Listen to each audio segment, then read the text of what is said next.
കടലിന്റെ അടിത്തട്ടിൽ നിന്ന് ദുരന്തങ്ങളുടെ സന്ദേശവുമായി വരുന്ന ഒരു മത്സ്യം. അതാണ് ഡോംസ്ഡേ ഓർഫിഷ്.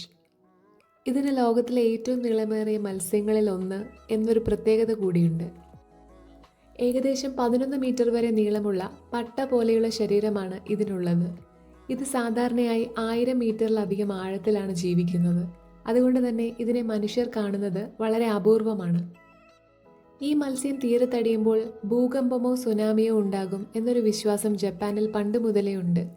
അതുകൊണ്ടാണ് ഇതിനെ വിനാശത്തിൻ്റെ മത്സ്യം എന്ന് വിളിക്കുന്നത്.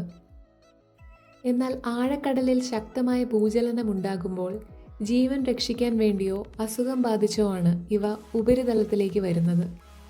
അങ്ങനെ കടലിൻ്റെ നിഗൂഢതകൾ പേറി മിഥ്യകളും യാഥാർത്ഥ്യങ്ങളും ഒരുപോലെ നിലനിർത്തുന്ന ഒരു അത്ഭുത ജീവിയാണ് ഓർഫിഷ്.